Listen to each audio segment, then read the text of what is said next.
Sa pagharap naman ni dating Senador Antonio Trillanes IV sa impeachment proceedings ni Vice President Sara Duterte sa Kamara, inihayag niya ang umano'y tagong yaman ng bise at kanyang pamilya.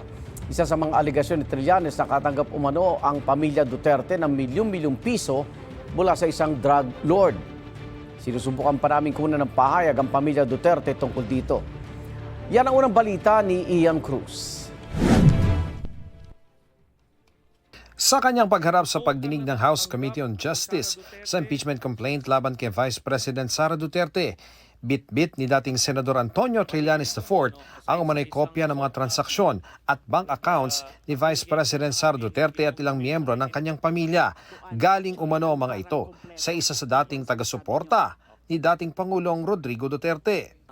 Ayon kay Trillanes, mula 2003 hanggang 2016, nasa 2.4 billion pesos ang perang pumasok sa joint account ni na VP Sara at amang si dating Pangulong Duterte. Hanggang April 2016 naman anya, mahigit 111 million pesos ang pumasok sa joint account ng bise at asawang si Attorney Manasseh Carpio. Sa katotohanan, si Rodrigo Duterte at ang kanyang pamilya ay may mga joint bank accounts na may bilyon-bilyon na dumaloy na pera. Ipresenta rin ni Trillanes ang mga kopya ng bank account at transaksyon ni na Vice President Sara Duterte, mga kapatid na sina Pulong at Baste Duterte at asawang si Mans Carpio. Gayun din ang common law partner ni dating Pangulong Duterte na si Shelito Hanilet Avancenia at anak nilang si Veronica Kitty Duterte. Lumalabas na may kabuang halaga na 2 bilyon 407 million 272,103.75 pesos ang pumasok at dumaloy sa mga nasabing bank accounts mula noong 2003 hanggang 2016.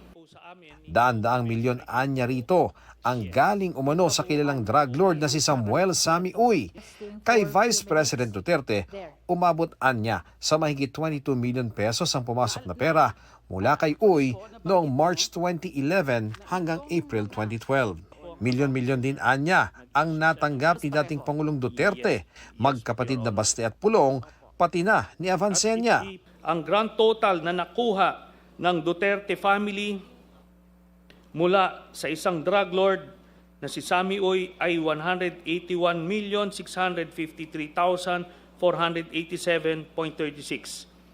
Para masuri ang mga transaksyon, ipinaberipika ni ML Party List Representative Leila De Lima ang ilan dito sa Anti-Money Laundering Council. Random na pumili si De Lima ng mga transaksyon at isa-isang tiningnan ng AMLAC kung tugma sa mga hawak nilang impormasyon. We confirm that for all the dates and amounts mentioned, there are similar transactions existing in the AMLC report. So Based on for our the report record, 18 out of 18 transactions randomly selected from the annexes of Sinumpang Salaysay of Honorable Trillanes were confirmed by the AMLC, at least to the extent that similar transactions appear in their report. Sa wakas, no, after 10 years, ay kinumpirma ng AMLAC yung aking nilalabas sa taong bayan simula pa noong 2016. Sa wakas, Kaya ayon kay Trillanes, masasabing mayroong impeachable offense ang bise. Una, si Sara Duterte ay kasangkot sa korupsyon noong unang pumasok pa lang siya sa gobyerno. Pangalawa, si Sara Duterte ay may mga tagong yaman na nakuha niya sa mga iligal na paraan. Pangatlo, si Sara Duterte ay hindi nagdedeklara ng kanyang tunay na yaman sa kanyang salin. Pang-apat, sina Sara Duterte at ang mga malalapit na miyembro ng kanyang pamilya ay tumanggap ng daang-daang milyon na pera mula kay Sammy Uy na isang kilalang drug lord. Sinusubukan pa naming makuha ang panig ni Vice President Duterte at kanyang pamilya kaugnay nito. Ito ang unang balita. Ian Cruz, GMA News.